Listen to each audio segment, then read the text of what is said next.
Puji Tuhan saudara, saat ini kita memperingati hari kenaikan Tuhan Yesus ke sorga. Kita akan dilayani oleh hamba Tuhan, Pendeta Yefta Kastanya, yang akan melayani doa serta penyampaian firman Tuhan akan dilayani oleh Pendeta Yefta Kastanya. Tuhan memberkati. Puji Tuhan, saya ucapkan salam sejahtera dalam kasih Tuhan Yesus Kristus. Kita akan dengarkan firman Tuhan. Kita tundukkan kepala, kita berdoa. Terima kasih Bapa yang baik, di hari ini di mana kami akan memperingati kenaikan Tuhan ke sorga. Kami bersyukur walaupun kami harus beribadah di rumah masing-masing atau berbeda dengan seperti biasanya. Dan hamba-Mu juga menyampaikannya lewat online ini, rekaman ini. Tapi kami percaya Allah yang sama, Engkau adalah Tuhan yang maha hadir dimanapun kami berada, di situ pun pasti juga Tuhan ada. Sebentar kami mau dengarkan firman-Mu, urapi semua yang mendengarkan firman-Mu yang di rumah, biarlah mereka juga memiliki telinga seorang murid, tanah hati yang subur yang siap ditaburi oleh kebenaran firman-Mu, dan firman-Mu tidak lalu begitu saja. Terima kasih Tuhan Yesus, baik hamba-Mu, urapi hamba-Mu agar apa yang menjadi isi hati Allah hamba dapat sampaikan, dan kita semua diberkati. Puji Tuhan, di dalam nama Tuhan Yesus Kristus yang percaya katakan, amin. Selamat mendengarkan firman Tuhan. Pertama saya mau ucapkan terima kasih buat Tuhan Yesus Kristus, karena semua karena anugerah Tuhan, saya ada sebagaimana saya ada. Dan ucapan terima kasih yang berikut kepada Ibu Gembala GPDI Pagelaran, Ibu Maria Melewan. Tuhan memberkati semuanya. Kita masuk dalam kebenaran firman Tuhan. Pertama kita buka di dalam Kisah Para Rasul 1 ayat 6 sampai 10. Kisah Para Rasul 1 ayat 6 sampai 10. Judul perikop, Yesus terangkat ke sorga. Maka bertanyalah mereka yang berkumpul di situ, Tuhan, maukah Engkau pada masa ini memulihkan kerajaan bagi Israel? Jawabnya, Engkau tidak perlu mengetahui masa dan waktu yang ditetapkan Bapa sendiri menurut kuasanya. Tetapi kamu akan menerima kuasa kalau Roh Kudus turun ke atas kamu, dan kamu akan menjadi saksiku di Yerusalem dan di seluruh Yudea dan Samaria dan sampai ke ujung bumi. Sesudah ia mengatakan demikian, terangkatlah ia disaksikan oleh mereka, dan awan menutupnya dari pandangan mereka. Ketika mereka sedang menatap ke langit waktu ia naik, tiba-tiba berdirilah dua orang berpakaian putih dekat mereka dan berkata kepada mereka, hai orang-orang Galilea, mengapa engkau berdiri melihat ke langit? Yesus ini yang terangkat ke sorga meninggalkan kamu akan datang kembali dengan cara yang sama seperti kamu melihat dia naik ke sorga. Puji Tuhan, haleluya. Kalau kita rudut sedikit ke belakang, kita merayakan hari Paskah, kematian dan kebangkitan. Dan di saat-saat itu adalah saat-saat yang bagi murid-murid Yesus adalah saat-saat yang menakutkan, menyeramkan, dan mengerikan. Bagaimana mereka harus dicari, mereka harus bersembunyi, mereka dikejar-kejar. Karena panutannya, Yesusnya, gurunya sudah tidak ada lagi, mati, dikubur. Tetapi dalam masa-masa mereka ketakutan tersebut, rupanya Tuhan Yesus tidak pernah tinggalkan kehidupan mereka. Yesus selalu perhatikan kehidupan mereka. Ingat kisah Thomas yang dia bilang, yang tidak percaya bahwa itu Yesus, yang Tuhan bilang, cucukkanlah tanganmu ke tempat luka-lukaku ini. Sampai makan bersama-sama, bahkan murid-muridnya mengira Yesus adalah hantu karena saking ketakutannya. Nah, setelah mereka tahu dan mereka yakin bahwa benar ternyata Yesus hidup, mereka kembali lagi muncul keyakinannya. Mereka muncul kembali keyakinannya. Maka kenapa mereka mengalami ketakutan? Karena mereka lupa akan janji Allah, lupa janji yang Yesus perkatakan. Ketakutan-ketakutan itulah yang sama yang kita hadapi sekarang ini. Terkadang kita lupa bahwa janjinya Allah itu ya dan amin. Ini terjadi bukan hanya waktu masa murid-murid Tuhan Yesus mengalami ketakutan. Saat kita hidup di kondisi pandemik ini pun sama. Kita merasakan kegelisahan, kekhawatiran, ada ketakutan baik usaha, pekerjaan. Yang saya dengar dari kawan-kawan, mereka punya usaha kadang bukan menurun lagi, katanya sudah terjun bebas. Itu yang terjadi. Mereka lupa akan janji-janji Allah. Dan dalam situasi seperti ini, hati-hati Bapak Ibu Saudara-saudara. Saya mau ingatkan, coba kita buka di dalam 1 Petrus 5 ayat 7. Serahkanlah segala kekhawatiranmu kepadanya, sebab Ia yang memelihara kamu. Sadarlah dan berjaga-jagalah, lawanmu si iblis sedang berjalan berkeliling sama seperti singa yang mengaum-aum dan mencari orang yang dapat ditelannya. Lawanlah ia dengan iman yang teguh, sebab kamu tahu bahwa semua saudaramu di seluruh dunia menanggung penderitaan yang sama. Dan Allah sumber kasih karunia yang telah memanggil kamu dalam Kristus kepada kemuliaan-Nya yang kekal akan melengkapi, meneguhkan, menguatkan, dan mengokohkan kamu sesudah kamu menderita seketika lamanya.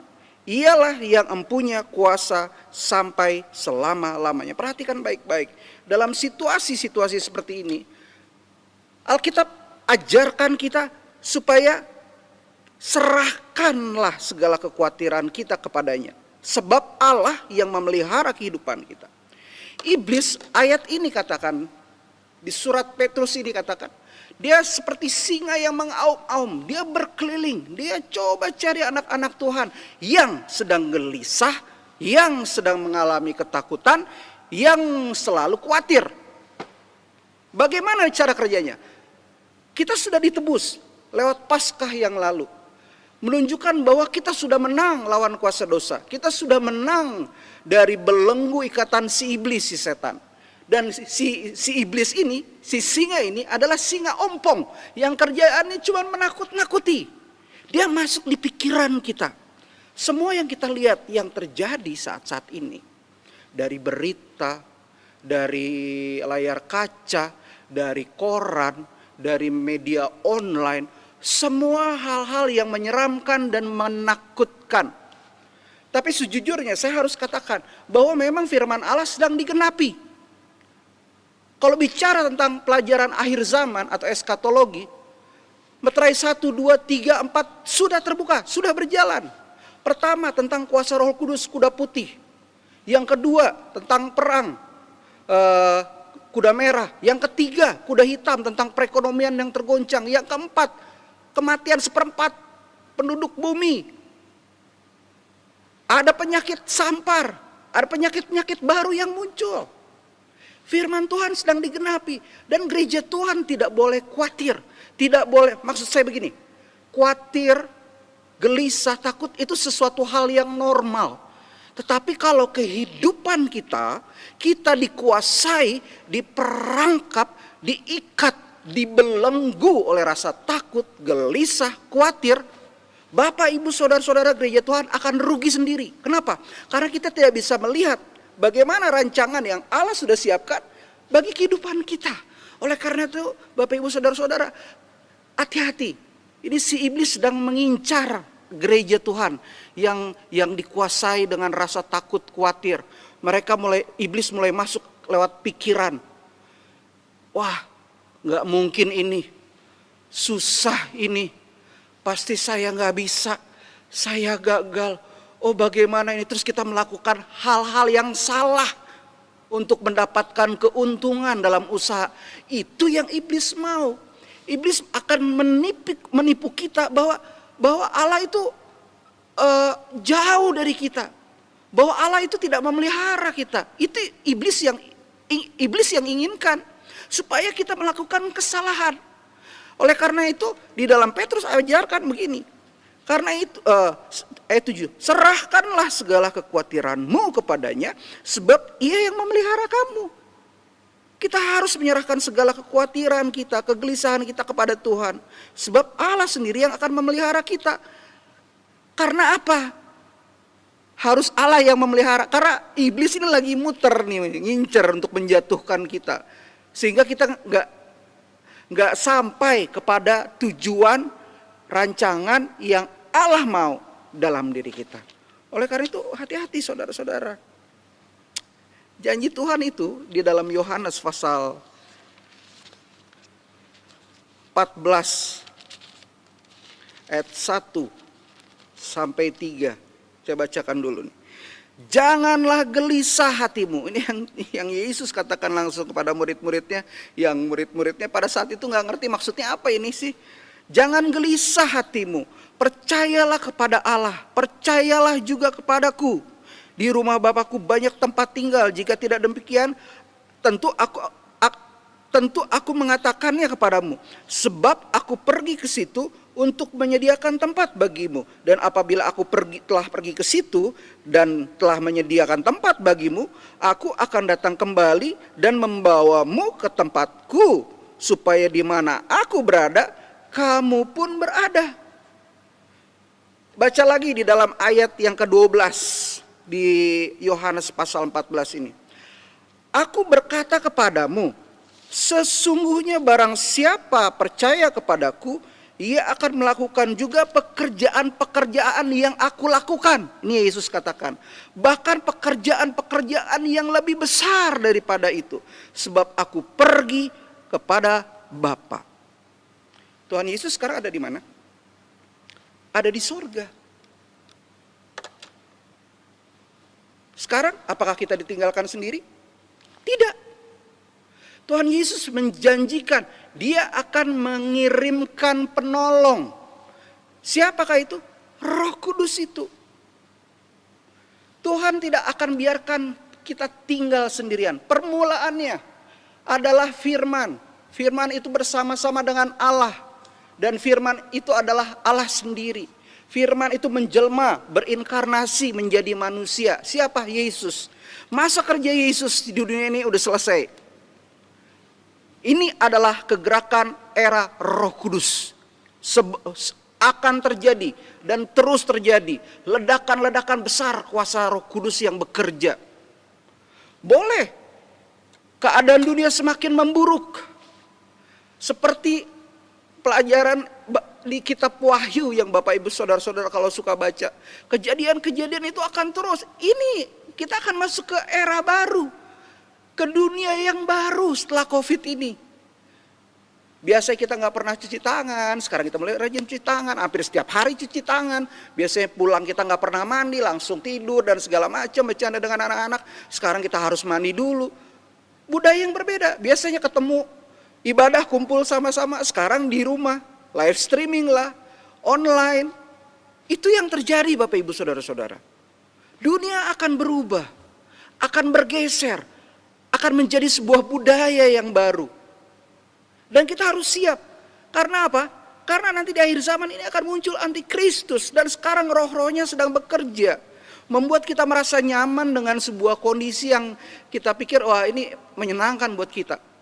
Padahal hal tersebut bisa menjerumuskan kita. Supaya kita jatuh ke dalam dosa. Kita harus hati-hati dalam hal ini Bapak Ibu Saudara-saudara. Janji Allah itu ya dan amin. Yesus harus kembali ke Bapa dan dia akan memberikan penolong.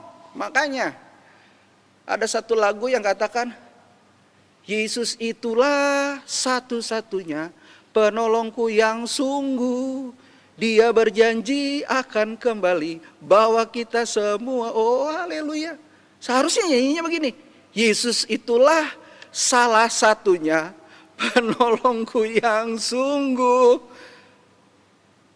Karena ketika Yesus naik ke sorga, kita akan masuk ke suatu kegiatan, aktivitas yang disuruh oleh Yesus sendiri. Murid-murid disuruh menunggu di loteng Yerusalem. Mereka harus bersekutu bersama-sama seperti kami.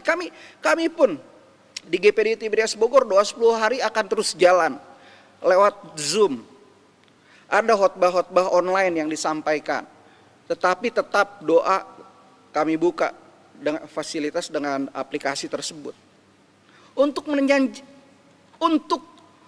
mendapatkan janji Bapa yang belum dipenuhkan, mereka akan dipenuhkan oleh Roh Kudus. Ketika kita percaya, Roh Kudus sudah ada dalam kehidupan kita. Tetapi Tuhan mau Roh Kudus itu bekerja lebih dahsyat lagi. Seperti di ayat 12 yang Yohanes bilang tadi. Melakukan pekerjaan-pekerjaan yang lebih besar daripada itu. Lebih besar dari waktu Tuhan Yesus ada. Kenapa? Karena pribadi Roh Kudus itu sendiri akan menjadi bagian dan tinggal di dalam kita untuk memberikan kepada kita menurut kehendaknya karunia-karunia Roh Kudus, sehingga kita akan menjadi saksi.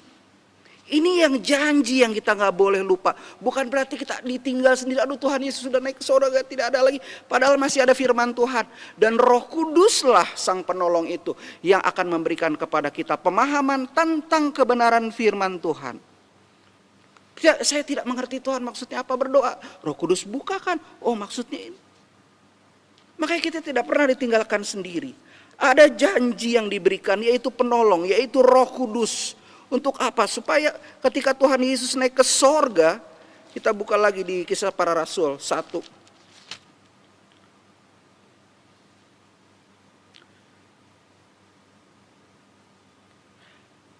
Di dalam ayat 8 tuliskan, kita baca lagi di ayat 12 saja. Maka kembalilah rasul-rasul itu ke Yerusalem dari bukit yang disebut Bukit Zaitun, yang hanya seperjalanan sabat jauhnya dari Yerusalem. Setelah mereka tiba di kota, naiklah mereka ke ruang atas tempat mereka menumpang. Mereka itu ialah Petrus, Yohanes, Yakobus, Andreas, Filipus dan Thomas, Bartolomeus, Matius, Yakobus bin Alfeus, dan Simeon orang Zelot, dan Yudas bin Yakobus. Mereka semua bertekun sehati dalam doa bersama-sama dengan beberapa perempuan serta Maria, ibu Yesus dan saudara-saudara Yesus. Untuk apa? Untuk mendapatkan kuasa. Untuk mendapatkan kehadiran dari pribadi Allah Roh Kudus dalam kehidupan mereka. Ayat 8 di pasal 1. Tetapi kamu akan menerima kuasa kalau Roh Kudus turun ke atas kamu, dan kamu akan menjadi saksiku di Yerusalem dan di seluruh Yudea dan Samaria dan sampai ke ujung bumi. Oleh karena itu Bapak saudara-saudara, Bapak Ibu saudara-saudara gereja Tuhan, Jemaat GPD Pagelaran, saya berharap jangan tinggalkan untuk kebiasaan doa ini. Doa 10 hari bukan hanya sekedar buat yang belum dipenuhkan oleh kuasa Roh Kudus.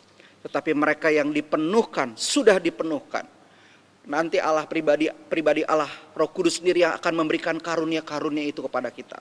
Jadi saya gak bisa bilang, saya punya karunia bernubuat, saya punya karunia untuk berkata-kata dalam bahasa roh, saya punya karunia iman, itu adalah, jadi itu memang jubahnya saya. Enggak, tidak.